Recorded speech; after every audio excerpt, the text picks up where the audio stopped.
шли бір жағына алып бараса, халықтың өз-өзін тазартады. Ішкі иммунитет бар бізде. Тіл бойынша кетіп қалдық па, ана басқа тілге қайтып келдік. Мен алдыңызда отыр, мен орысша оқығам, орысша сөйлейтін адам. Қызылордаға бірінші қызметке кетсем, орысша дұрыс сөйлейді, қазақша дұрыс сөйлемейді. Кейін Қазақстан арнасында тікелей эфирде хабар жүргіздім, ток-шоу жүргіздім. Бизнесті білмейтін еді, білмеді ғой. Бір ойлайтынбыз бұрын, саудагер ол жаман, ол коммерсант, үйреніп алдық. Мен енді талай жігіттерді білемін, билікте жүрген айтам, қатты алға шығып, қатты прогрессивті болсаң, ол да қиын, бір өзің қалып қоясың. Өте жақсы. Қатты қорқақ болсаң, ол да жаман. Артта қалып қоясың. Шамасы қоғам бірдей өзгереді бізде. Соның өзі керемет. Бір қызет бізде бар. Икемденеміз, тез үйренеміз біз. Трансформацияға дайынбыз, өзгерістерден қорықпаймыз. Бізге мыналар кіріп баратыр. Өз қазанымызда ғана қайнап. Тек өз жерде айналайын, біз көшпенді қылбыз. Біз соларға кірейік. Көрші жерге кіріп, интеграцияны бизнес жасайық. Солардан үйренейік бар. Не болды? Қашан біз жабырқалық болдық? Біздікі ашықтық, интеграция, өзгеріс, трансформация. Дұрыс айтасыз, бірақ соны концепцияға жасауымыз керек. Армысыз ағайын, бүгінгі біздің подкаст студияның қонағы мемлекет және қоғам қайраткері Мұрат Абдуламитұлы Әбенов. Мұрат Абдуламитұлы, қош келдіңіз. Жалпы бұл подкаст кішкене рухани, ұлттық, адами құндылықтарға арналады деген сеніммен шақырып отырмын өзіңізді. Енді Мұрат мырза, қараңызшы, кімнің Әбу Насыр әл-Фарабидің «Қайырымды қала тұрғындары» деген трактаты бар. Біздің Қорқыт бабамыз сияқты ғой, жаңа жұмақ дейді ғой енді. Сол сияқты бұл жерде бүгінгі өмірмен қарап отырсақ, өте тығыз байланысты коммуникация бар. Сол уақыт пен бүгінгі уақыттың арасында интеграция дейді ғой, осы тілмен айтсақ. Сол жерде бізде не жетпейді қазір? Неге бізде мейірім аз? Неге бізде мемлекетшілдік аз? Неге біз бір қарасақ кейбір дұрыс нәрселердің өзін шыдамсыздықпен сынап жатамыз? Осы туралы айтайықшы. Біріншіден шақырғаныңызға рахмет. Сізді бұрыннан бері күрделі тақырып көтеріп жүретін журналист есебінде танимын. Рахмет, Мұрат аға. Алдағы кездесулерімізге де 10 жылдан асты. Қазір енді дәл осындай маңызды тақырыпқа осындай шара жасаватқаныңыз өте дұрыс. Әр нәрсенің өз уақытысымен ғой. Сол себептен сұрағыңыз Қазақстанға қазір өте қажет мәселе. Біз енді конституцияны қабылдап жатырмыз, жаңа өзгерістерді, бірақ мен сізбен бір келісетін нәрсем, жалпы мынау заңды құрметтеу, ертерек бір нәрсені талап ету, шыдамсыздық білдіру деген қасиеттер өкінішке орай деп айтуға да болады, бізде бар. Неге? Бұл біздің қазақтың табиғатына тікелей сәйкес. Мен енді осыны көптен ойландым. Біздің көшпенділі халық болғаннан кейін отырықшы халықтар қандай айырмашылығымыз. Мен енді қазір әзірше неге ол біз талап етеміз деп айтайын, оның жақсы жағы да бар. Бірақ зиян келтіретін де жағы бар. Осы екеуін дұрыс танып білуіміз керек. Мынау отырықшы халық, мынау қала мәдениетіне, билікті құрметтеуге, заңды орындауға жақындау. Неге? Отырықшы халықтың табиғаты сондай. Мынау мен кезінде Тойнби деген белгілі тарихшы кітап жазған, «Постижение истории» деген, сол тарихты зерттеу. Сол жазған, мен есімде осы бір 30 жыл бұрын оқығанда таңғалдым, қалай дәл жазған. Отырықшы халықтар және көшпенді халықтар деген болады. Отырықшылар жақсы, табиғаты жақсы жерде орналасқан. Көгал, жердің құнарлығы жақсы. Тек қана жердің еккен өніммен ғана бір жерде тұрып, үй салып, жағдайыңды реттеп, жай рахат, өркениет жасап алуға болады. Табиғаты керемет. Сонда сен күзде егесің, көктемде егесің, күзде жинап аласың. Болды. Және ол жерде енді бір ыңғайлы сияқты ғой енді. Комфорт дейді ғой, орысша айтқан кезде. Үй салдың, жылы жер, отбасың қасыңда. Ішіп жейтінің бар. Бірақ оларға талап. Сен сол жерде тұрған жерде қауіпсіз болу үшін, сен сол жердегі саған ешқандай отбасыңа зиян тимес үшін, сен тіршілігің ұзақ мерзім болу үшін, сен маңайындағы жағдайды қарап көнгіш болуың керек. Себебі сен жерден айырылып қалсаң, аштан өлесің. Өсімдікпен шыққан өнім ұзақ мерзімге сақтауға келмейді. Мүмкін сен 10 қап бидайыңды тиеп алып қашарсың ол жерден біреумен жаңағы конфликтке келсең, бірақ бір жылдан кейін аштан өлесің. Таусылады ол. Иә. Сол себептен олардың табиғи мінезі соған икемделген. Ал енді Тойнби айтады. Ондай жер барлығына жеткен жоқ. Мынау кезінде адамзаттың тарихында барлығына жер жетпейді. Амал жоқ, кейбір халықтар далаға шығуға мәжбүр болды, ары қарай кетуге. Ол жердің шөбін, жемісін адам жей алмайды. Не істейді? Ондай құнарлы жер барлығына жетпейді табиғат. Бірақ бұлар басқаша шаруашылық көзін тапты. Малды ертіп жүреді қасына. Ертіп жүреді. Ол малды соған үйреткен. Өз жемейтін шөпті малға жегізеді. Ал енді сол малдан шыққан өнім, сүті бар, еті бар, жүні бар, өзі пайдаланады. Сонда айтады, қандай қиын ол. Қиын. Бірақ енді қараңыздар дейді. Ондай тайпалар, екінші жағы бар. Ондай тайпалар интеллектуально жағы өте жоғары болады. Себебі ол өндірістің бастамасы қазіргі заманауи. Себебі қой бұл станок, бір өндіріс машина. Сен нарқа шикізат саласың, нардан өнім аласың. Конвейер. Сосын сен малмен айналысатын, ол аурайды білу керек, қай жерге шөп бар, қай жерде су бар, қайда көшемін, қайда барамын. Мал туды ма бірден жемейсің оны. 3-4 жыл күтуің керек. Ол табыс беру керек, бизнес түрінде. Ол жаңағы лағы пайда, жаңағы төлдеу керек, көбею керек. Төлдеу керек. Оны кіммен будандастырасың, малдың ауруын білесің. Сонда айтады. Бұндай халық бірінші кезекте интеллектуал деңгейі жоғары болады. Олар ойлау қабілеті кең болады. Олар ұзақ мерзімге ойлайды. Кемінде 10 шақты жыл алдыңғы. Және кеңестікте ой кең болады. Биыл нарыға мал жаям, сосын жаңбыр жауған аяғам барам, көктемге мына жақ, қыста мына жақ, жазда былай. Сонда интеллектуал деңгей жоғары дейді.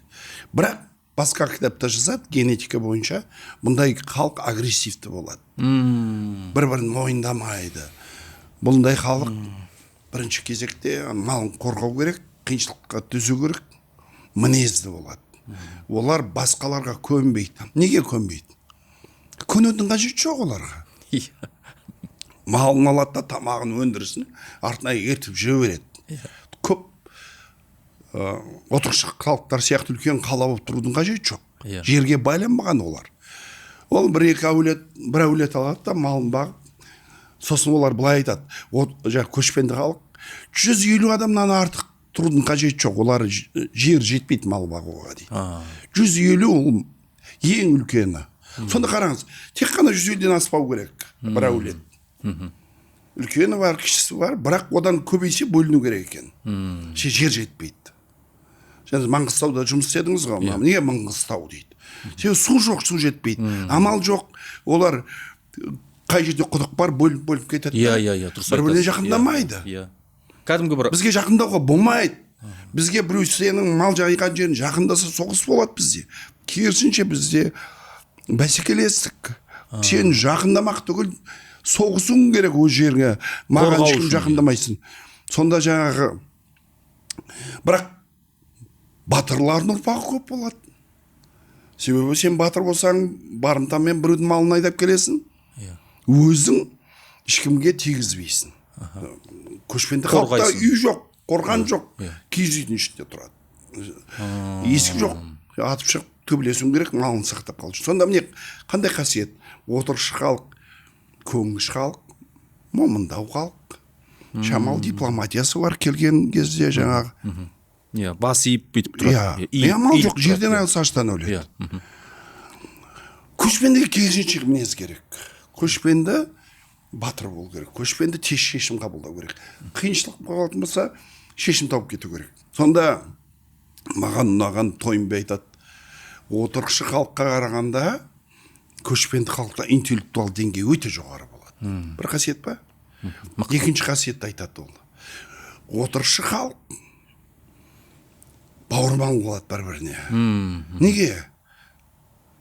Саған айдалада мал бағып жүргенде жау шапса, саған қорған болатын үлкен дуалдар емес, жаңағы бір қорған қамалдар емес, сен ағайын туысқандарың.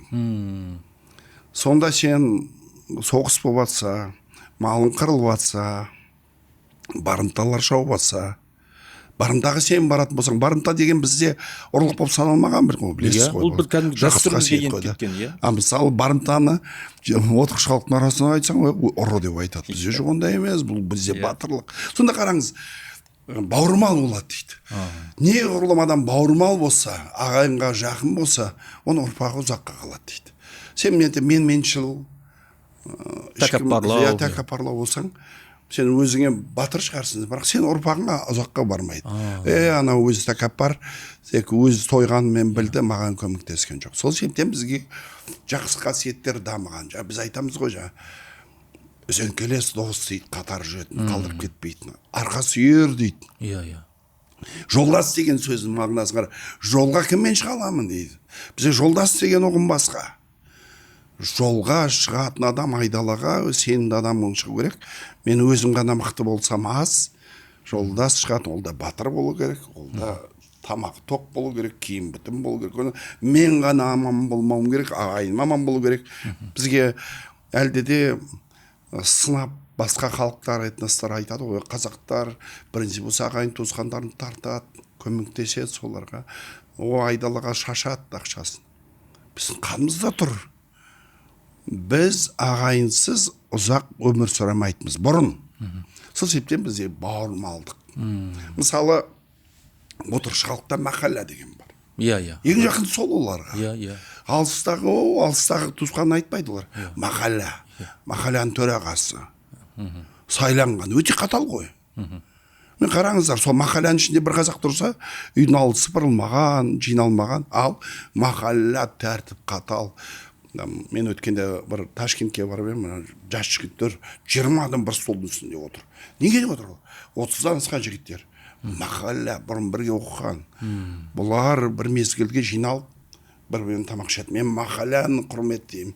Мен махаллядан көшіп кеттім, бірақ менің ойым махалляда. Махалляны қолдауым керек, ата-аналарым тұр. Махалля бізге ағайын туысқан не айтады? Сол маңызды махалля емес. Сен көршің бұлай айтты деп, көрші ақсақал тойды бұлай жасайсың, бұлай ана жерге көмесін, біреу қайтыс болса деп айтпайды бізге. Ақсақалдарымыз отырған ауылда, соған барамыз. Міне, көрдіңіз бе, қасиет бөлек. Бірақ осы жерде тағы генетиктер, мынандай бір тағы бір кітап бар, ағылшыннан, мынандай бір кітап бар, ыңғайсыз, онша зиян тиетін генетика деген бар да, жаңа. Сонда айтады, наследство деген, сон бізден қалған аталарымыз алда мұра. Бұлар айтады, әртүрлі қасиеттің зиян жағы бар. Мысалы, біздің көшпенділердің батырлығы, батылдығы қазір зиян келеді дейді. Неге? Біз агрессивті халықпыз. Агрессивті халық, мысалы, отырықшы Англияны зерттеген, қызық. Англияға бар көшпенділер, соны ұрпақтар көшіп барса, Англияда жақсы жері, олар бүкіл құжаттар сақталған. Анау енді дін бар, басқа бар. 1200 жылдан бастап жүргізген. Отбасында мынандай бала бар, әкесі мынандай жұмыс істеген, жері мынандай. Сол кітаптармен зерттеп қараған ғой, искусственный интеллектке салып. Әкесі бұзық болса, төбелес құмар болса, оның ұрпағы максимум 100 жылға дейін барады екен. сөйтіп біртіндеп жоғалтады екен, жерін жоғалтады, басқа қылады, соттай салады, басқа қылады. Момын халық 600 жыл тарихы бар, өмір сүреді. Көрдіңіздер ме айырмашылығы? Момында болса Ұзаққа шабады. Ұзақлау болса, ұрда-жық болатын болса, қысқа мерзім. Ал енді қазір бізді тыңдап отқан адамдар мүмкін сонда не болды, батыр халық болса ол дұрыс емес па деп. Көрдіңіз ғой енді. Англияға, басқа жерге барсаң, бұлардың көбісі мысалы жазушыға, бұрынғы нелерді ел басқарған адамдарға жаңа не қояды, ескерткіш. Біз кілең батырлар қоямыз. Себебі батырдың ұрпақтарға аман қалған біз. Батыр болмаса сенің арғы атаң батыр емес, мысалы киіздің ағашын әдемі жасаған өрдектейтін адам, қолөнер шебері. Ол ұзаққа бармайды, ол себебі жау шапса қырып кетеді оны. Қолөнер шеберлерін ешкім мақтанбайды. Мен атам жақсы жаңағы шебер екен. Қамшы тоққан деп. Ол шеберлік ұзаққа бармайды. Бірақ батырлық ұзаққа барады. Көрдіңіз. Бірақ енді осының басқаша қазіргі заман талабымен талдасақ, мен бір жақсы қасиет батыр халықта, біз анау төбелес құмарлығын алып тастасақ бер жағын. Батыр халықта жақсы жері тез шешім қабылдай білу. Өзіне жауапкершілік ала білу. Ертеңгі өзгерістерден қорықпау. Трансформацияға бейімделу. Миграцияға бейімделу. Ең ірі халықаралық компания Google, басқа қазақтар өте көп. Дұрыс айтасыз. Жастар балалар. Оған керек емес. Махалла.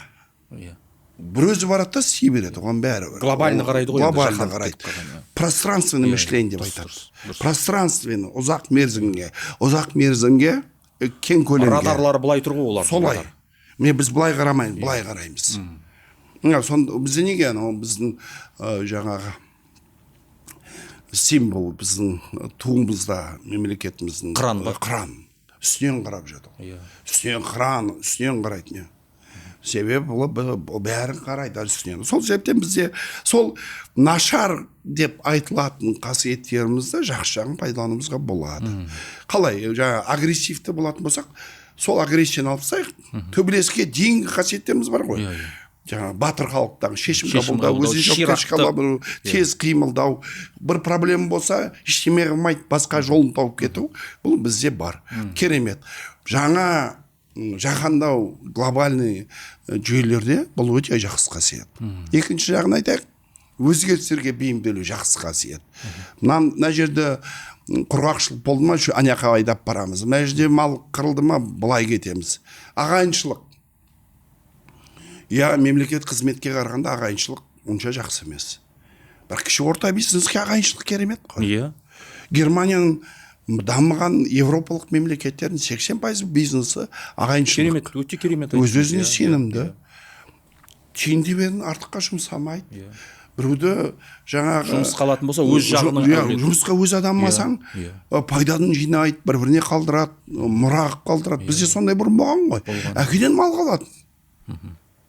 Қазір бізде ештеме жоқ, себебі бұрынғы үзіліп қалған цикл. Бірақ біз қазіргі заманмен қарасақ, мен кейбір кезде сынапты айтуға болады. Бірақ қазір қарасаң, бір қол жеткен азаматтар ауылға барып, кемпір шалға, ағайындарына үй алып береді, машина алып береді, басқа алады.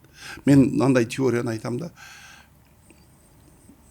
өзім қызық көремін соны.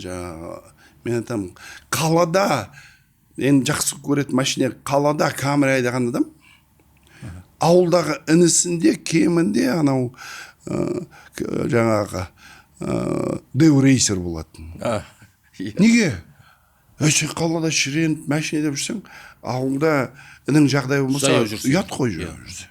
Сен кемінде ағайын туысқандарға көмектесің. Қандай жақсы? Керемет. Бұл әлеуметтік қолдау бір-бірін. Сүйемелдеу, қиыншылықтан шығару. Естеріңізде ме, 90-шы жылдары қалай қиын болды. Қалан адамдар қиын жағдайға түсті.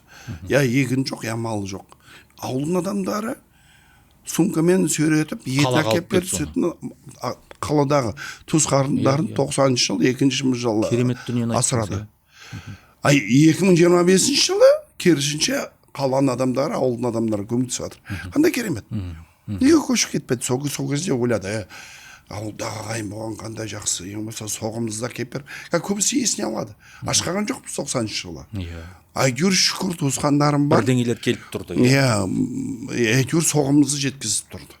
Ауылдағы анау кемпір өзіне ағмаса да мал дайындап маған жеткізіп тұрды. Міне, сол себептен бізде жақсы қасиеттер бар, оны пайдалануымыз керек. Нашар деген қасиеттің өзін икемдеуіміз керек. Мемлекеттік қызметке ағайыншылық, рушылдық немесе жаңағы жершілдік ол зиян. Мемлекет қызметке ол жерде дұрыс. Бірақ кәсіп бизнеске керемет. Кәсіпкерлікте бұл керемет қасиет. Керемет. Енді кәсіпкерлікке ешкім айтпайды ғой. Ағасы компания ашты, інісі жұмыс қалыпты деп. Әрине. Дұрыс қой енді. Кім талады енді. Інісін алып жұмыс істесін, үйретеді, ертең соған бір жағын тастап кетеді. Тамаша ғой. Ағайынмен қарым-қатынастың бір борыш, парызын өтеді. Бизнеске ол өте керемет. Сен біреуді жұмысқа, қызметке алып айлық төлегенше ол пайдасы болса да болмаса да өтірік білсе де айтпауы мүмкін. Әйтеуір айлығын алсам, ағайының жанашыр. Ойса деген мынауың дұрыс емес, кеше біреу ренжіп кетіп қалды, мынаны өзгертейік. Ағайын ғой. Ұзақ мерзімді жақсы болған дұрыс көреді. Жанашыр, ағайын. Сол себептен бізде, жаңа мен басында әдейі айтып кеттім, нашар деген қасиетіміз. Біз сол себептен онша махалланың билігін қолдамаған адам кейбір кезде мемлекеттің билігінде сын көзбен қараймыз. Ол жаңа несі бар. Неге мемлекеттің билігіне біз сын көзбен қарап асығыс талап етіп, немесе біз артық бәсекелестігіміз бар. Бұл бәсекелестіктен басталатын нәрсе. Бәсекелестік. Әр ағайын өзінде ішінде мықтылар бар.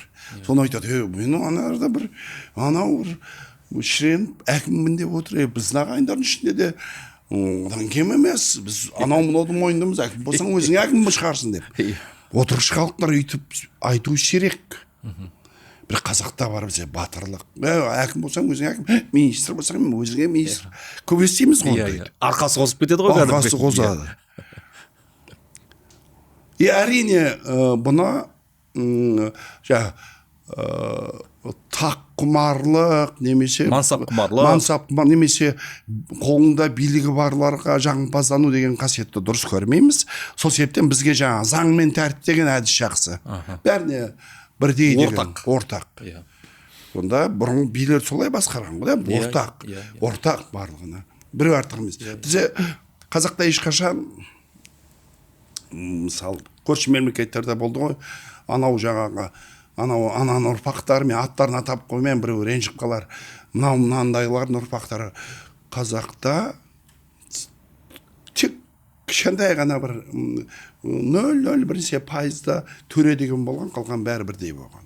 Төренің өзі енді былай айтқанда ақсүйектер дейді ғой. Төрелердің өзі мал баққан. Енді Бұқиқанын айтайық, барлығы мал баққан, шаруа жасаған. Әлихан Бұқиқан шешесі тіршілік жасаған барлығы. Сен тұқымың билік жасайтын болғанның өзінде сен өз малыңды өзің.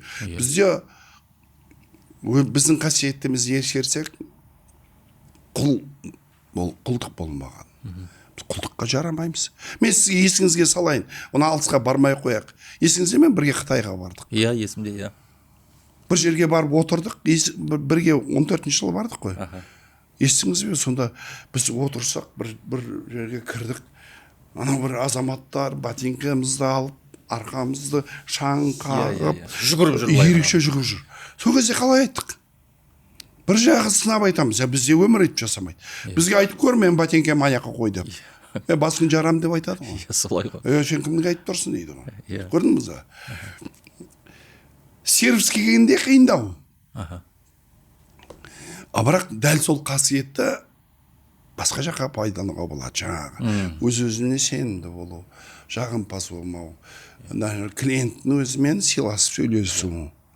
қазір жаңадан үйреніп келе жатыр қызмет саласын, бірақ әлі де қиындау. Неге бізде туризм дамымайды? Өткенде анау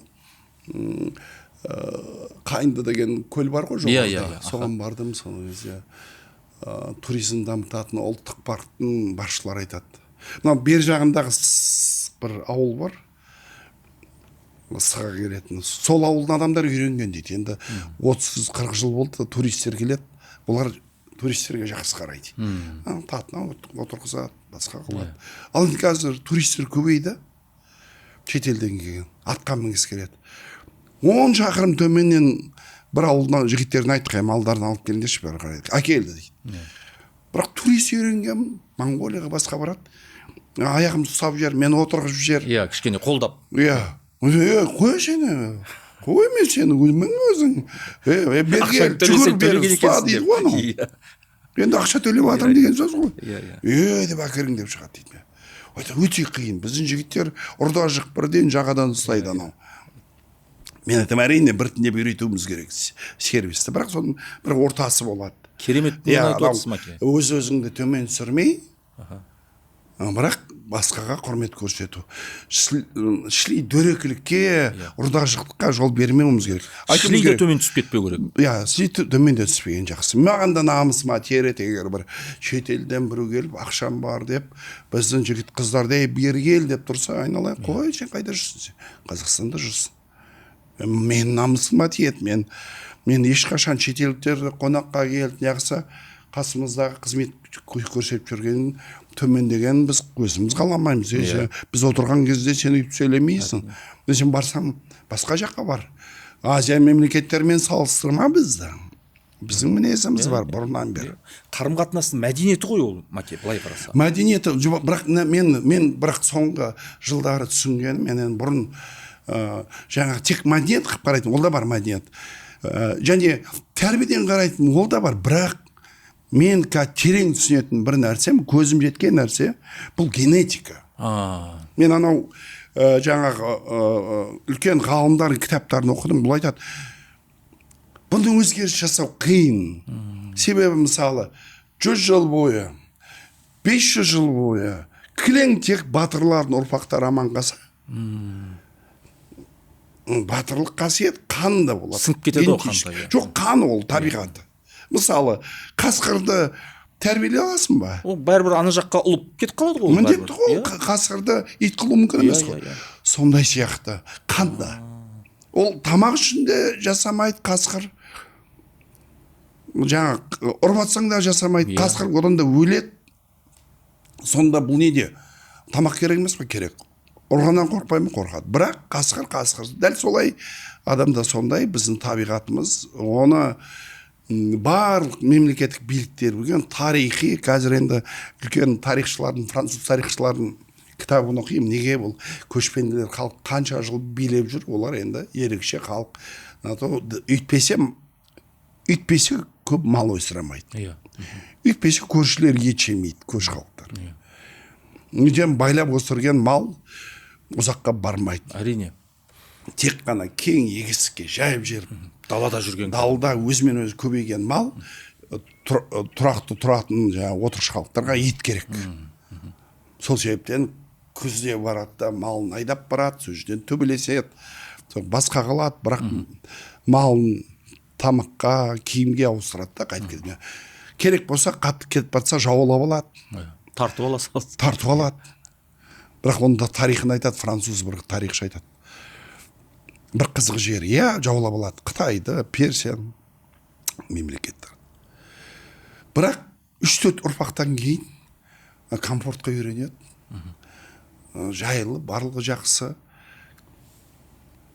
Барлық оған жаңағы жергілікті халық билікте отырсаң саған көнгіш. Хоп майлы, ләппай тақсыр.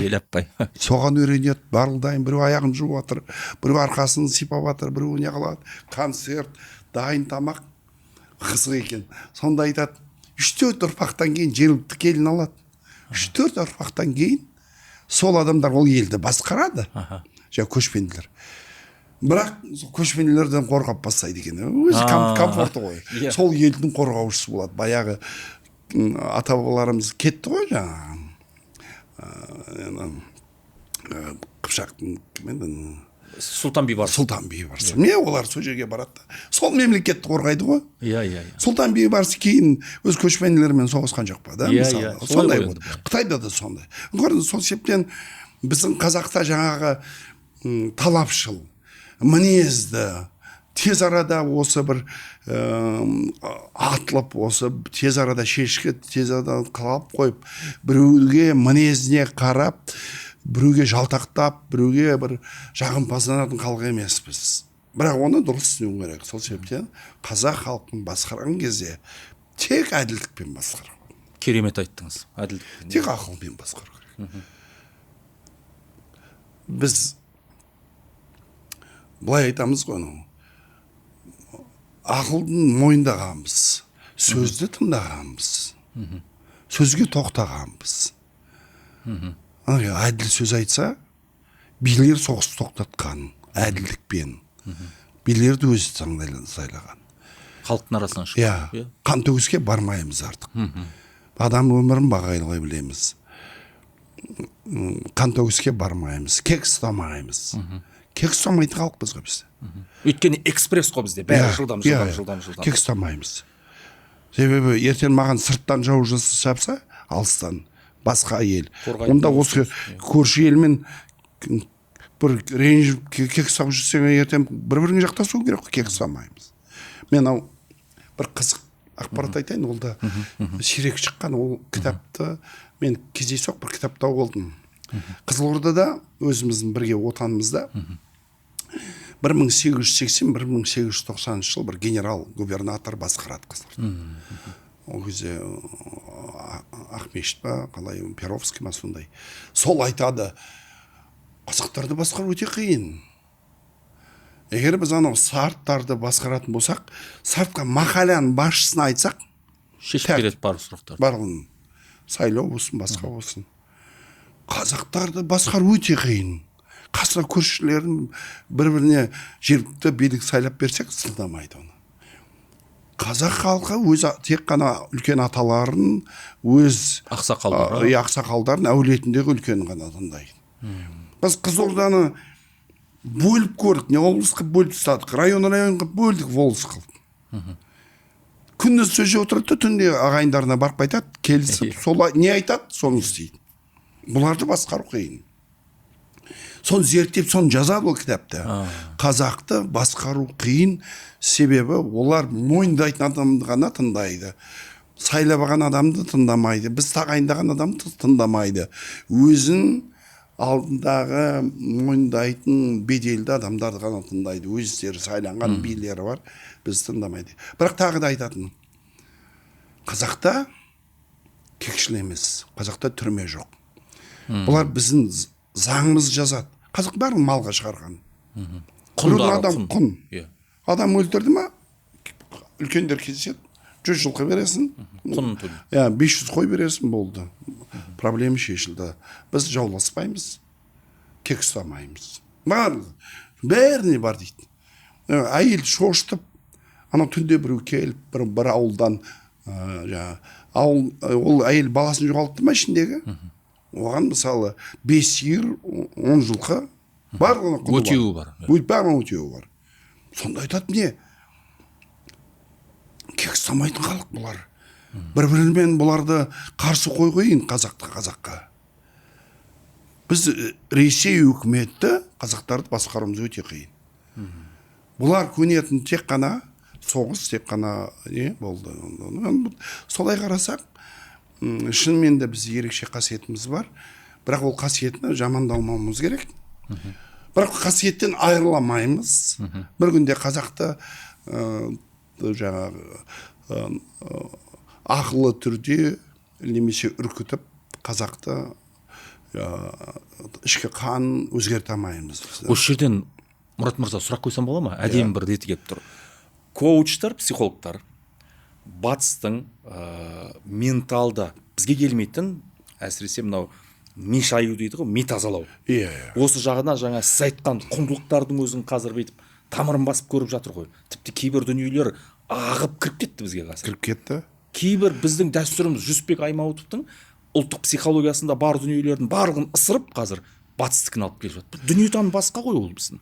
Дүниетаным басқа, ол бізге сәйкес келмейді, бірақ оған тыңдап соларға еліктейтіндер бар, жоқ емес. Сұраныс бар. Біз неге сізбен бұл подкаст жасап жатырмыз? Біз бұны айтуымыз керек. Яғни психология әлсіздеу, біздің арамызда көнгіштеу, біздің арамызда да сырттағыны өзімізден артық көретіндер көп. Бұл да ол бар бізде. Бұнда бізді көшпенді халықтың ерекшелігі.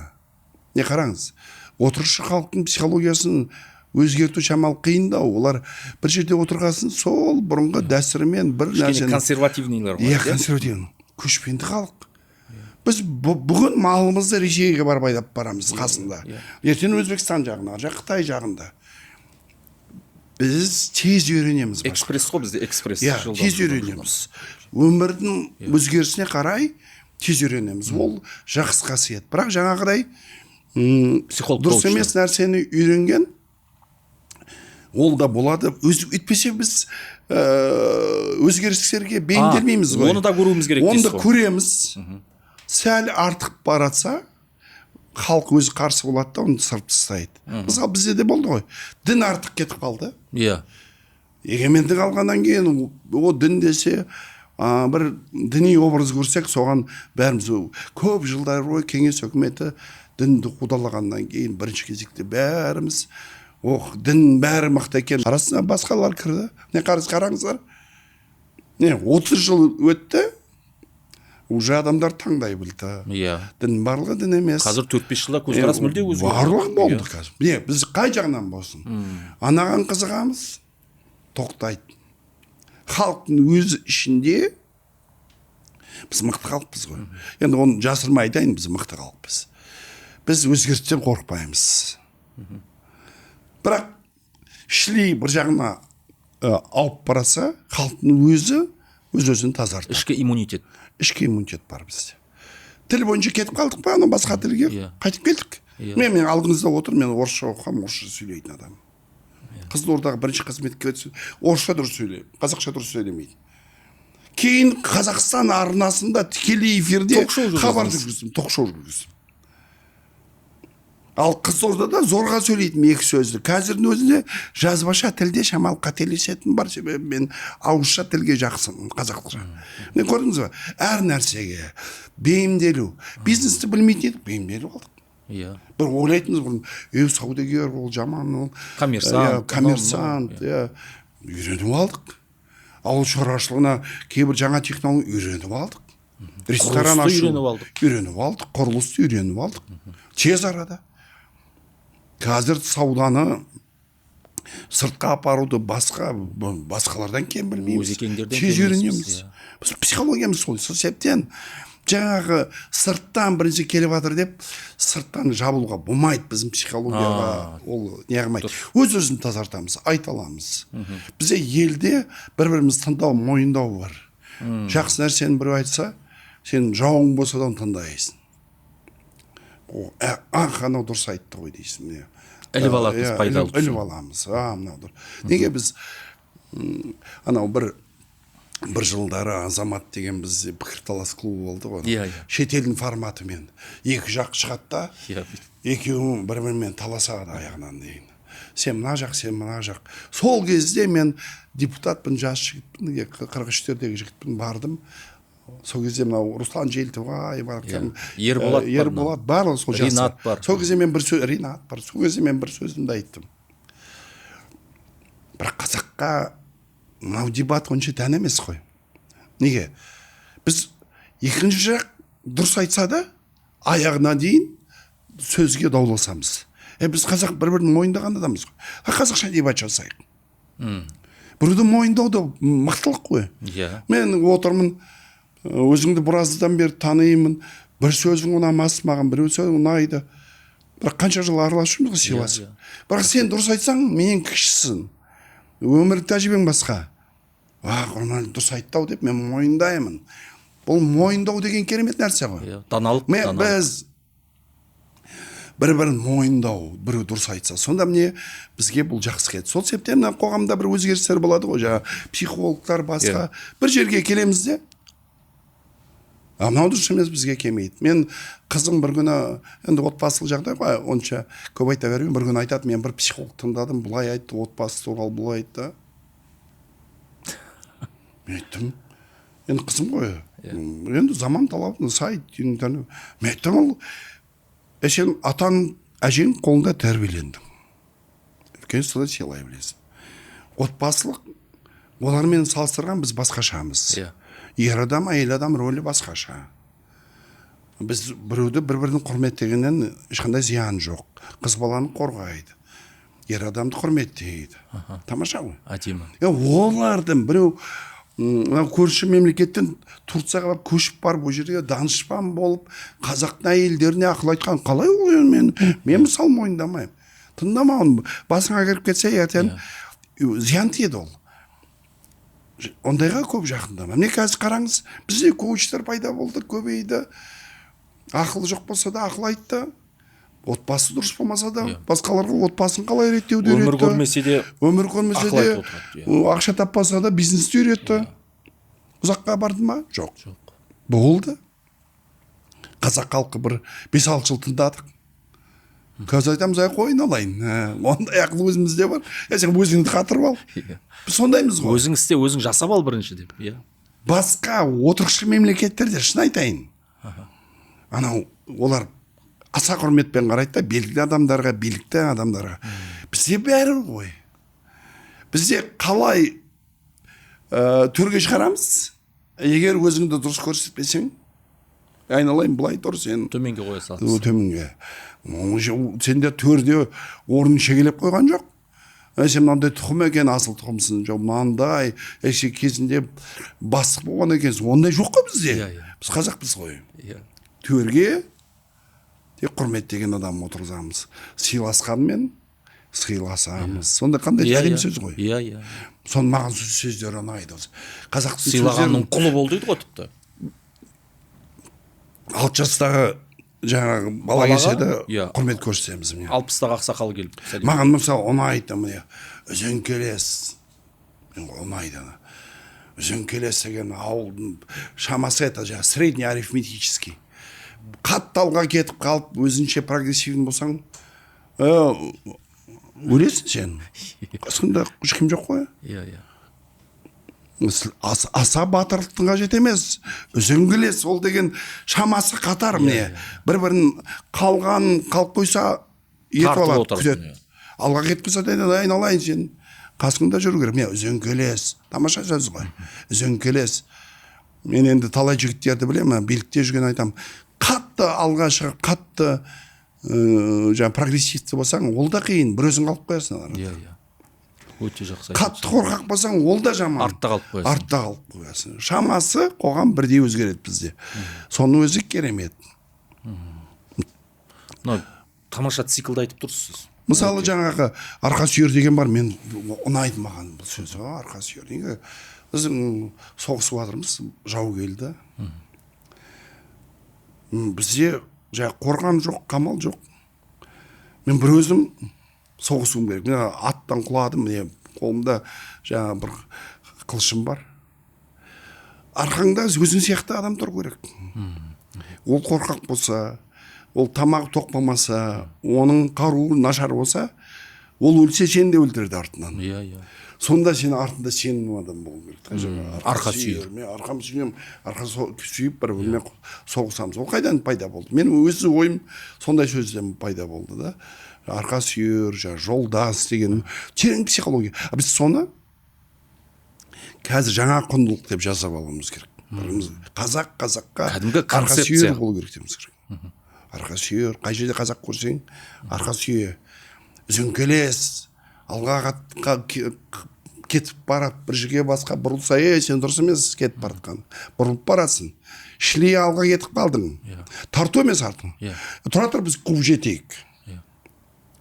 Білетін болса бізге де айт. Шлей алға кетпейтін, жау шапса бір өзің қорғанамай қаласың. Алға біз жібереміз біреуді бар, алды жерттеп қайт. бірақ сол Иә. біз тартады, күтеді, өзімен өзі кете бермейді. Бір адам жауға шаппайды ғой. Иә, жалғыз Вот сондай. Меніңше бізде сондай жаңағы сіздің сұрағыңыз өте керемет, бірақ сол сұраққа бәрібір жауап беруіміз керек. Өз-өзімізді жамандайтындар да бар. О, қазақ халқы сондай, бір-бірін мойындамайды, бір-бірін көре алмайды, бір-бірін көре алмайды емес. Әр қасиетті бөліп алайық та. Анау баяғы Жүсіп Баласағұнның бір айтқан сөзі ұнайды маған. Айтады, әр қасиет керек адамға, бірақ әр қасиеттің өзінің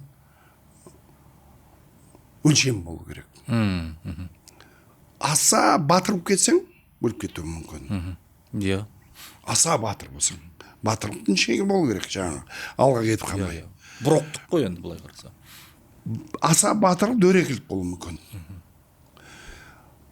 Аса жаңағы осторожный деген қалай қазақ? Сақтық. Аса сақтық, қорқақтық болуы мүмкін, қорқақтық. Аса сақ болып, слишком шегініп, жаңағы тығылып жүрсең, ол қорқақ боласың. Онда ағайын ертең саған да көмектеспейді.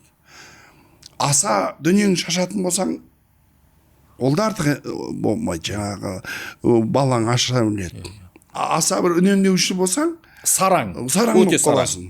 Жақындарыңа бермейсің. Әр нәрсе міне аса болмау керек та. Әр қайсы өз өлшеммен, шегімен өлшемді орнататын қоғам бір-бірімізді мойындай білеміз. Біз неге бізде ақсақалдар бірінші орында?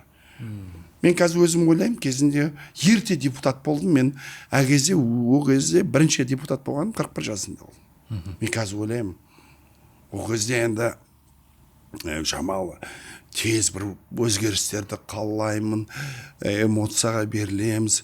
Қазір қараймын, жаңағы бір жасыңмен келгенде тәжірибе жиналады, және мен сол кезде ойлаймын, мен интервью берем, бір ақылды болып, аққа қара жұқпайды деп, бір жақында бір интервьюін көрдім, өз-өзімді қарап, өз-өзімді ойлаймын, енді ол кездегі сөзім. Енді ол көбінесе кітаптан оқып алған сөзім ғой. Бірден естіген сөздерім. Қазір ойласаң, өмірлік тәжірибемен. Қазір белгілі ғалымдарды аламда, бізбен салсам, Исхақ Адизис деген керемет автор бар. Сол айтады, әр адамның үлкен жетістікке жету үшін сен оның ең мықты қасиеттерін тауып ал. Әр адамда ерекше қасиеті бар, табиғи. Өзгеріс құмарлық, еңбекқорлық, іскерлік, коммуникациялық, қарым-қатынас. Сен қара, табиғи болатын болса, жұмысты дәл солай бер. Күштеп, төмпештеп ешкімді үйрете алмайсың. Әр адамда бейіміне байланысты. Тек қана ол айтады, әр адамда бір 170-180 түрлі таланттар болу керек дейді. Бірақ әр адамда максимум 5-еу, енді кейбір 7 қырлы, 8 қырлы, 1 сырлы. Сондай бір 7 болуы мүмкін дейді. Бірақ одан артық емес. Сонда сен адамға сол қасиеттеріне табиғи генетика бойынша ойлау қабілеті, тез шешім қабылдау. Бір адам тез шешім қабылдайды. Бір адам асықпай ақпараттың бәрін естиді да, ертесіне айтады. Екеуі де жақсы қасиет. Бірақ сен мынаны бухгалтерия ғой, жай ойланады. Ананы кризиске қой. Ананы коммерсант қып қой, жаңа сауда жасап, тез шешім қабылдап переговор жүргізеді. Екеуі екі түрлі қасиет. Екеуі де керек. Мынау бір нәрсені шұқылап отыра беретін адам рутина шаршамайды. Отады, мен миым ашып кетеді аяқта. Маған бір тыныш жерге отырғыз, мен аны жақсы көрмеймін. Бір адам жылдам өзгеріп болса жылып түсіп бір жерде отырамайдыңдар. Мен бір жерде отырамаймыз. Сіз де сондай шығар. Біреу де жаман емес. Қасиетін біліп, сол қасиетке лайық жұмыс берсек, ол адам бақытты болады.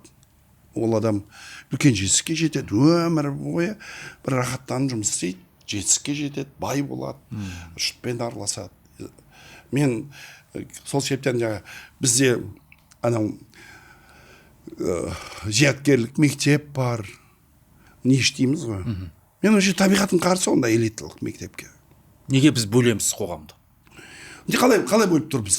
Біз айтамыз, олар математиканы жақсы біледі, ағылшын тілін жақсы біледі. Кім айтты мемлекетке ағылшын тілін жақсы білетін, математика ең қажеттер сол. Жер жыртатын адам керек емес па? Мал өсіретін керек емес па? Тамақ істейтін керек емес па? Құрылысшы керек емес па? Жоқ, мемлекетке анау ағылшын тілі ең құнды сол ма?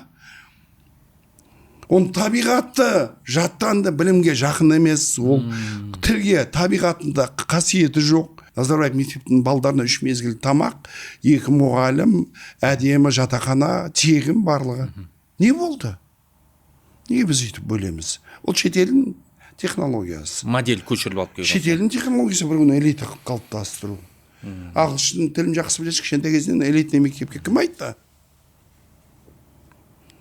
Жақсы тамақ істейді, жақсы шаш алатын адам, мысалы біреудің құрылыс салатын адам бізге одан да құнды. Мемлекетке пайдасы тиеді. Жақсы айттың. Неге? Сантехниктер табу қиын қазір. Бұл дұрыс емес. Мемлекеттің бір жақта ана баланы кішкентай кезінен ағылшын тілін біліп, тегін тамақ беріп, тойдырып, не қылып, сен болды, сен жаңа ашқанда мектепке оқисың, сен ағылшын тілін біл. Ол қалай? Неге біз бөлеміз? Бөлуге болмайды. Қасиетін қара. Сол қай қасиеті? Бәрі қасиет керек бізге. Мемлекетке әділетсіздік ондай мектеп. Мен өткенде айттым, неге 2000 теңге тамаққа Назарбаев мектебіне, қарапайым мектепке 400 теңге? Бұл қалай? Не онда ананың ата-анасы басқаша, бәріміз салық төлейміз. Ана бала бізге ерекше бір пайдасы тиеді. Сон ата-аналар сөйтіп ұялмай айтады. Несі бар екен, біз балдарымыз қанша оқыттық, үйреттік, курсқа бердік, ағылшын тілін жақсы біледі. Ол мемлекетке қай жері артық оның? Мемлекет оның несімен құнды? Баланы кішкентай кезінен ренжіп тұрған жоқпыз ба? Баланы кішкентай кезінен әділетсіздік жасап отқан жоқпыз ба оны? Кеудесінен теріп. Мен құрылысшы боламын дейді. Мен мал баққым келеді. Жоқ, сен мал бақсаң, мен ауыл шаруашылығын дамытқым келеді. Ертең мал өсіріп, жерді пайдаланғым келеді. Фермер болғым келеді. Жоқ, онда сен маған бір-ақ рет тамақ береміз. Ағылшын білетін, математика білетін. Кім айтты екі қасиет бізге керек деп? Мүмкін ең талантты анау шығар. Бұл қарақта айтады ғой. Ауылдың балалары түсамайды ондайға. Сен ауылда ағылшын тілін беретін адам жоқ. Қосымша курстар жоқ. Ауылдың баласы түспейді. Бірақ мемлекетте ең ірі бизнесмен, ең ірі ел басқаратындар ауылдан шыққандар ғой. 90%. Неге ауылда табиғи талант? Мына қазір ел басқарып отқан жаңа әкімдерді айтайықшы, маған ұнайды. Кеше Қызылордадан Налибаев, Нұрлыбек ауылда жауырған бір ауылда туды, ауылдың мектебін бітірді. Шымкенттің әкімі ауылдың баласы, Берік Уәли ауылдың баласы.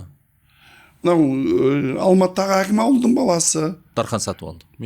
Ауылдың балдары тірбеткізбейді, керемет басқарып жатыр. Өзін дәлелдеп, өзін жасап шықты. Кезінде бұларды бөліктесе, сен ауылдың мектебін бітірмедің деп, оққа түспесе, басқаруды бермесе. Сол себептен маған өткен жылы президент 25 жылдың басында жақсы мақала берді. Бізге шетелден оқып келіп, тек қана теорияны білетіндер емес, жерде жұмыс істегендер керек. Өз тәжірибесімен жетістікке жеткен іскер, халықтың алдында беделі бар, байланысып. Жаңа әкімдер ауылдан шыққан, ауылдың жағдайын түсінеді, қазақша сөйлей білетін әкімдер келіп жатыр ғой. Қазақша керемет сөйлейтін әкімдер билікке келіп жатыр. Өзгеріс қой өзгеріс. Бұл да қоғам өзгеріс. Кезінде қоғам сөйтіп қабылдады. Тек қана қазақшаны сөйлемесін, орысша әдемі сөйлеп, бір теориялар айтып, әртүрлі жаңа интеграция, модернизация деген сөздерді әдемі айтады. Манипуляция. Манипуляция кетеді да, дұрыс айтамын. Бірақ пайдасы жоқ. Міне, мен ойымша жаңағыдай біз тереңірек қарауымыз керек. Біз керемет халықпыз. Мен енді өз балдарыма да, немерелеріме де сөйтіп айтамын. Бізде керемет. Бірақ сол қасиеттерді бөліп қарауымыз керек. Екінші, жаңа Исхақ хадисін айтқаны, міне ол әр адам таланттар мен айтып қой. Бізде әр адам таланты бар. Бірақ мынандай айтады. Өзі Исхақ хадис 4-ке бөледі айтады. Бір адам өндіреді, өндіріш, шұқылап отыр. Екіншісі администратор, соның басқаратын, есептейтін әкімшілік, администратор. Ол өзі өндіре алмайды. бірақ жақсы есептейді. азанда келіп светті қосады, жылуын қосып береді, есік терезелерін ашады, әрқайсысын есептейді, нешеде келдің, не өндірдің. Бөлек өзі өндіре алмайды ол, бірақ жақсы әкімші.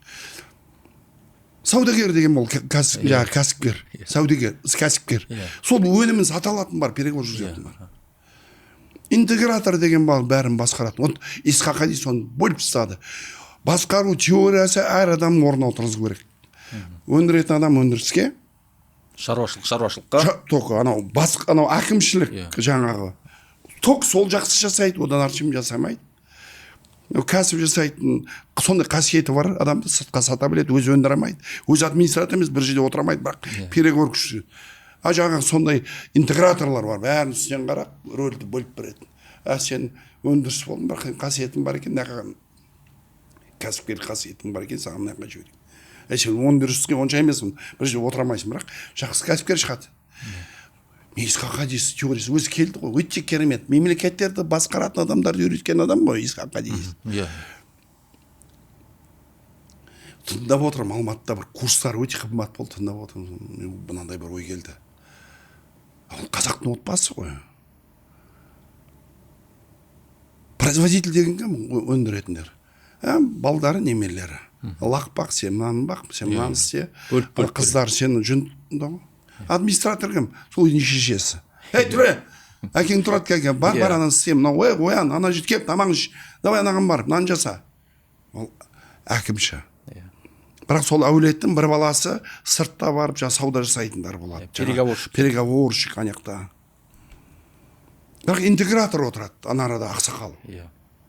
Интеграторда қандай қасиет болады? Бөліп әрқайсының орнына. Тағы да оның бір қасиеті адами құндылықтарды насихаттайды, тәрбиелейді. Сен кәсіпкерсің, анау ұлысың, үлкен, ұлын үлкен емес, ортаңға бір пысықта ұлысың. Ана жерде бір жер бос тұр екен, соған бағалы, ана жерге бір мал айдап барып сататын болсақ, біреуге келіскен екен, мен арзандау келісім дейді.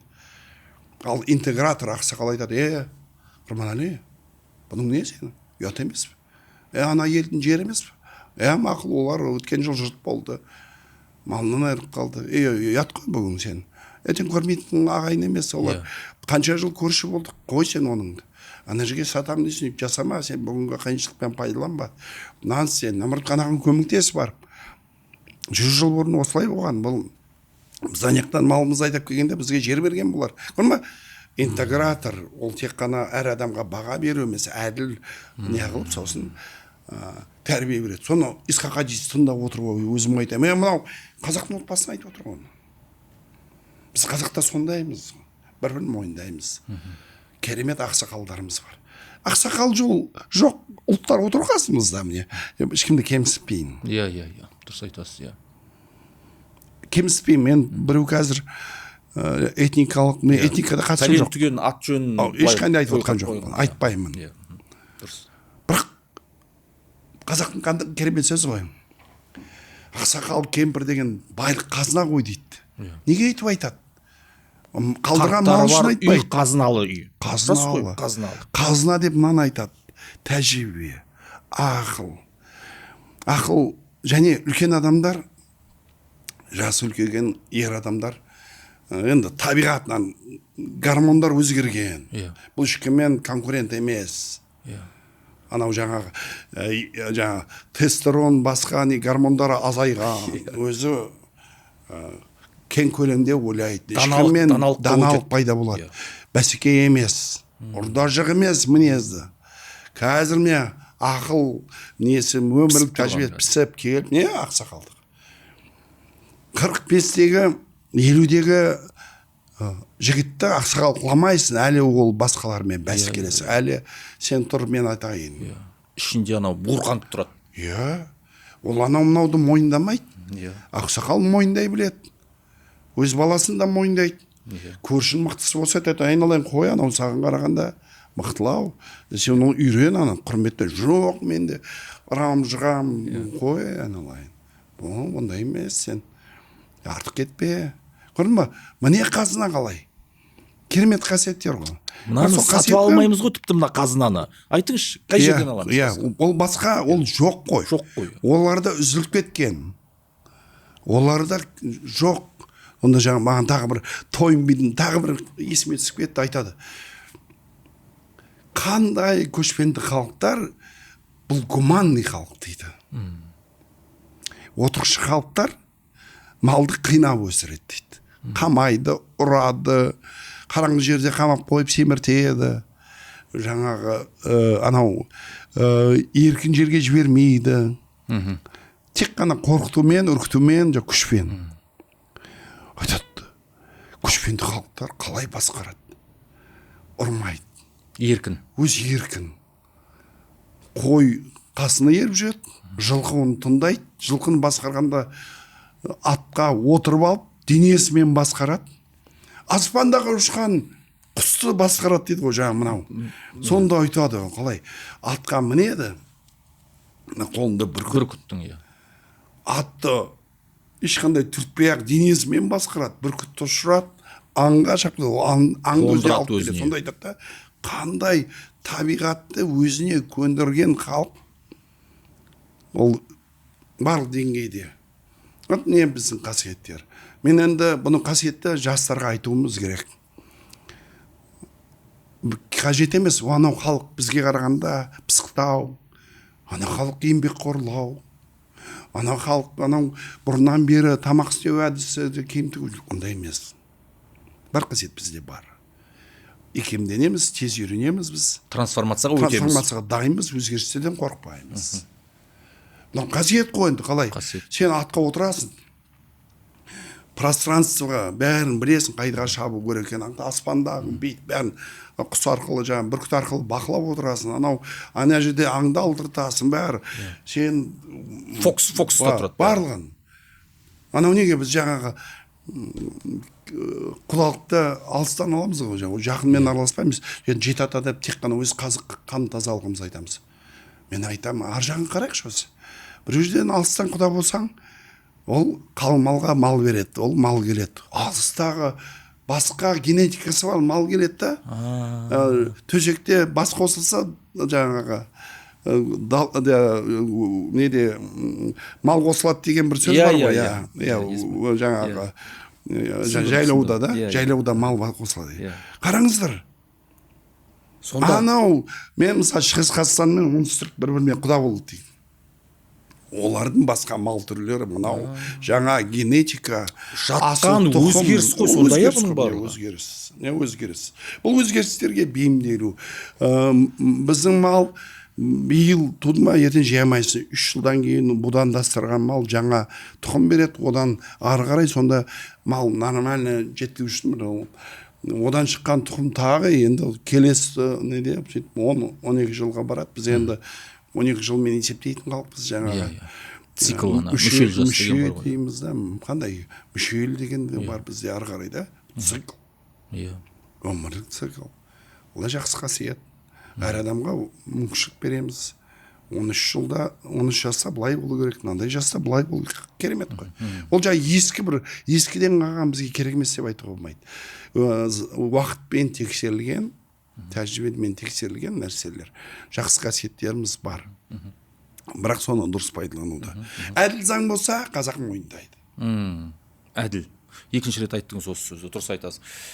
Мұрат мырза, қараңызшы, бір сөзіңізде қарттарымыз біздің асыл қазынамыз дедіңіз. Расында да сұрақ қойып едім, тіпті сатып алуға келмейді ғой енді, ешқандай. Мен әлеуметтік желідегі жазбаларыңыздан жиі байқаймын. Марқұм анаңызды, апамызды жиі айтып отырасыз. Мен ойлаймын, ол сіздің ішкі жан дүниеңіз, жүрегіңіз ғана емес. Сіз ана жастарға үлгі. Айналайын, қолда барда алтынның қадірі жоқ. Күтіңдер. Сіз қанша жақсылық істесеңіз де, анаға жақсылық істеу мүмкін емес та? Мүмкін емес. Бәрібір бір нәрсе кем болып тұрады. Сол сияқты осы нәрсені айтыңызшы, біздің тағы бір қазір жаңғыртуы керек құндылықтар анаға тағзым. Мына тағзым ететін дүние болса, әке шеше ғой, әсіресе ана. Осыны айтып беріңізші бір енді. Мен осы бір апта бұрын бір өз ойымды жаздым. Соңғы өзгерістерге қатысты ата-ана туралы айтамын. Анам туралы да жазамын, әкем туралы сиректеу жазамын, себебі әкем маған одан да ірі тұлға өзіме. Кейбір кезде жазым келеді да, сосын ойлаймын, осы әкемді тек қана аса қажет жерде еске алайын, себебі ол маған өте үлкен тұлға. Мен оны бүгін заманның бір қисындарына уақытша пайдаланғым келмейді. Сол себептен әкемді сиректеу жазамын, анамды көбірек жазамын. Енді ана күнделікті қасымызда болған. Бірақ мен өзім ойым былай, өте керемет нәрсе. Біз генетика деп айттық, біздің қалыптасуымызда әке шешеміздің рөлі өте жоғары. Мен барлық кездем айтам, маған әке шешем айтқан нәрсе маған конституция. Мен сол әкем бір сөзін еске түсірдім. Әкем маған айтатын, Мұрат, таза жүр. Мұрат, ешкім ала жібін аттама. Біреудің өз атына қызықпа. Өз еңбегіңмен жет. Жақында тағы бір сөзін есіме түсті. Мұрат, қолынан келгенше жақсылық жаса. Жақсылық жасадым деп, орнына қайтарым күтпе. Саған қайтпаса да, бала-шағаңа, ұрпағыңа қайтады, болмаса Алладан қайтады. Жақсылық жаса, жақсылық жаса. Достар жата біл. Уақытша дос деген болады, нағыз дос деген болады. Маған айтатын, қызметтік дос деген болады. Қызмет өзгерсе, дос өзгеретін. Нағыз дос деген болады, өмірлік дос болады.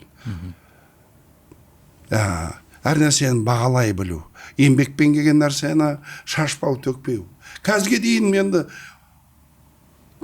тамақта бар жетеді, бірақ соңына дейін жеп қоямыз ғой. Ыдыста артық тамақ тастауға жүрегім ауырады мен. Біреуден көрсем, обал болады деген бар. Мен айтам, басқаларға айтады, менде обал болады деген диета. Немеремдікін, балам бәрін жейм, аяғына сыпырып алып. Ыңғайсыз өйтіп айтуға. Енді ол да тәрбие ғой. Бірақ жеп қоямын, әкем әкеш мен жеп қояйын. Ол ақшада емес, ол қалай өз еңбекпен келген нәрсені сен бағаламайсың. Сауап, ысырап, не дегендер бар. Мен шашпау, көп жаңағы тойға қызықпау. Әкемді айтады, маған ешқандай юбилей жасама, керек жоқ. Өзім өмірде юбилей жасаған адам емес. 50-ге келдім, 60-ға келдім. Әкем жасамайтын. Той деген бізге 80 жасы зорға жасадым, өттеп жүріп. Болды. Өмір той жасамайды. Бізге ысырапшылық бұл. Несін ол, кім келеді? Мен танымайтын адамдар маған ол жақындарым сол әкеме өзін таныған адамдар тек соларды. Бір әкім шақырмайсың деді маған. Керек жоқ маған ол. Біреуін шақыртқызған жоқ. Тек менің 80 жасын жасағанда тек мұғалімдерін, тек ауылдастарым. Ең жақын адамдар. Болды, айты, солар керек. Не әкем есімде осындай. Енді ол бізге заң ғой солар. Жақында соны жаздым. Аэропортқа барып бір кісілер күтіп тұрдым. Сол аэропорттан Қасым-Жомарт Тоқаев келе жатыр. Түсіп келе жатыр екен. Амандасым бір делегация. Ол кезде Женевада орынбасар. Соны мені көрді, айтты, Мұрат Әбеновсіз ғой, мен сізді оқып жүрмін, жақсы жазасыз, өте батыл жазасыз, ұнайды мен осыдан жақсы деп. Сосын бір шара болды, бір международный. Соған қатысық, кетіп бартқан маған кітабын сыйлады. Әке туралы толғау деген. Сол жазған кітабын көрдім. Қандай қиын жағдай болған. Әкесінің сөзін жазған, өте қатты қиналған. Үлкен трагедия болған. Билік қудалағаны, Қырғызстанға көшкен, атасы қайтыс болған, жез қайтыс болған, атасының қарындасы қайтыс болған, сөйтіп қиын жағдай болған. Соғыста әкесі жалғыз қалған ғой, жетім бол. Өте қиналған. Оған да қатысты, әкесіне қатысты әділетсіздік болған екен. Соны жазып кеп, әкесіне бір сол кітапта ойын жеткізетін сияқты. Мен әділ боламын, өзгерістер жасаймын, әділеттікке не қыламын деп та жаңа. Өз еңбекпен шыққан. Қазір мен саясатын қараймын деп өзім ойлаймын. Әкеден қалған тәрбие. Әкесіне қарсы бір әділетсіздік болған, жұмыссыз қалып қойған уақыты бар, басқа бұл оқып жүрген кезде. Сонда анау әділетсіздікті көрген адам әділетті орнады. Былай қарағанда, бүгінгі конституцияларды өзгерістер, әр адам президенттен басып қарапайым адамнан кейін, президенттің өзі отбасындағы тарихында әділетсіздікпен кеңес үкіметі кезінде, революцияның кезінде барлық кезде әділетсіз байқаған, енді әділеттік орнатамын деп. Сонда мен нені айтқым келеді? Әр адам түсіну керек. Заң өзгертеміз, конституция өзгертеміз. Түбінде бірақ бәріміз талайтын әділеттік, құндылық адами. Ол қайдан келеді? Ата-анамыздан келеді. Сол себептен мен анам туралы жиі айтамын. Себебі анам айтады, мен атаң сондай болған, мен ағаш адам. Өте талантты адам болған, өнерлі адам болған. Ауылда шер болған. Ауылдан шығып кетеді, бір-екі ай айналып қайтып келеді. Алыстан келетқан домбыра тартқанда біз шай қоя беретінбіз. Атам қасиет, иә. Әке жағынан атам қандай қасиет болған? Ол әкесі мал шаруашылығы дұрыс болмайтын болды. Әр баласын әртүрлі мамандыққа берген. Өткен ғасырдың басында анау. 1908 жылдар, 890 жылдар. Бір баласын темір ұстазы болған, бір баласын ағаш ұстазы болған, біреу молда болған, біреу диқаншы болған. Бәрін сондай. Біреу мен атамды 1900 жылдары Татарстанға тігіншілікке оқытқан. 1901 жылы Шотландиядан, Англиядан машинка алып берген, тігін машинкасын, бірінші малын сатып. Зингер деген машинка вообще. Ол Американікі екен, Англияда шығарған. 60 жыл бойы сол машинканы тігіп, нан тапқан. Соғыс кезінде, ашаршылықтың кезінде жасау тіккен, шапан тіккен, басқаған. Көзі көрмей қанша. Бірақ ол кісіні жұлдызабен деп айтады екен. Ол кітапты көп оқиды, газетті көп оқиды, радио тыңдайды. Жұлдыз деген жаңағы қазіргі заман жұлдыз емес, жаңағы болжам жасайды. Қарап тұр, жұлдызшы деп айтады. Міне, маған әке-шешем сол кісілер туралы айтады. Олардың жақсы қасиетін мен егері басын деп айтадым. Қалай? Міне, сонда мен бабаларым баласымын, балдардың бабасымын. Біз ортада тұрмыз ғой. Біз сол аналардан алған адами құндылықтарды, әділеттілік, еңбекқорлық, тазалық, қасиетті ары қарай жалғастырушымыз. Сонда ол заңды оқығанша менен сол тәрбиені алсын. Бірақ біздің заңдарымызда сол біздің адами қасиетке сүйену керек. Тек қана адами қасиетке, көпшілік халық тұратын талабына сәйкес болу керек та заңдар. Өткенде ит туралы жаңа заң болды ғой. Бір топтар ит жағын қолдап кетті. Итті неғылға болмайды оны. Бірақ көпшілік айтты, жоқ, біздің балдардың өмірі бізге артық. Айналайындар, балдардың өміріне зиян тисе, иттен көшені тазарту керек. Сол талап орындалды. Басқа мемлекетте болсақ, кім біледі ол қалай болады? Біздің мемлекет бір жақта айтты, болды. Бізді сынағандар көп болды. Болмай, дұрыс емес. Жануарларға байланысты. Мен Қызылордаға барамын. Халық айтты, мынау болды, балдарымыз мектепке жібермей қалдық. Мен бір жерде айтып қалып енді ауыл қала деп, маған кісілер ренжіді, сіз халықты бөліп жатсыз. Мен айттым ғой, тұра тұрыңдар, қалада бай адамдар жақсы ит ұстайды, тұқымы жақсы, олар андай қабаған ит болмайды. Ауылдағы анау жабайы ит, басқа. Ауылда бала көп. Сен қаладағы баланы мәшинемен апарасың, ауылдағы бала 5-6 бала бар, ол жаяу автобус жоқ, 5-6 километр мектепке барады. Далада не, ол қалай? Сен енді бөліп айтсаңдар. Біздің заң біздің халықтың негізіне, тәрбиесіне, құндылығына сүйену керек. Міне осы әңгіме осында. Болды. Мұрат Абдуламитұлы, керемет сұхбат болды. Бұл сұхбаттың бір ерекшелігі, бағана әңгіменің басында айтқандай, құндылық. Адами құндылық, ұлттық құндылық, дәстүр құндылығы, мемлекеттілік құндылығы, бағана айтқан тарихшы тұлғалар, философтардың барлығы, бағана Әл-Фарабиден бастап айтып жатып, бұлардың барлығы, өзіңіз әке-шешенің тәрбиесін айтып, бұлардың барлығы концепция түрінде адамдарға, трансформация деген осы да, адамдарға бару керек. Біз осындай құндылықтарды таратқан кезде, біз кейбір проблемалардың алдын ораймыз. Өйткені қазір енді айтамыз, турбуленттік кезең, трансформация уақыты, экожүйе өзгерді деп жатамыз ғой, енді былай ой саналы түрде.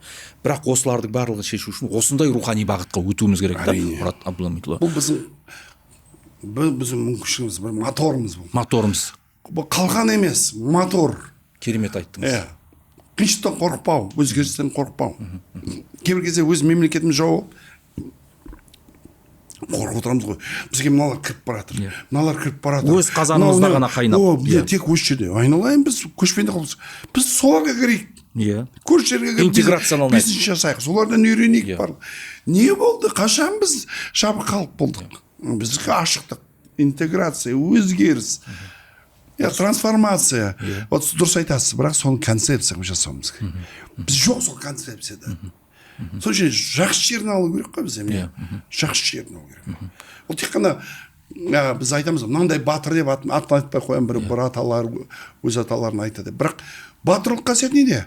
Біз батыр болды, қолына қанжар ұстап қоям. Подожди, ол стратег болған, ол дипломат болған, құр соғыса бермеген, адам күшін аяған, дана болған. Ол жаңағы біреулермен дос болып үйренген, біреуді бірге білген, бұл жақсы стратегия ұрған, мына жақтан шабуыл жасаған болып, артынан ең күшін жинап ұрған. Сол жағын айтайық та, біз стратегиясы. Біз батырлар туралы той жасағанда тек қана ұрда-жық, тек қана адам өлтіру мамандығын ғана айтамыз. Ондай емес. Стратегиялық ой, дипломатиялық қарым-қатынас, жаңағы мемлекетшілдігі бар. Географияны білу, мемлекетшілдікті білу, ең негізгі құндылықтар, халықты біріктіру, бір оймен, бір мақсатқа біріктіру, ой айту.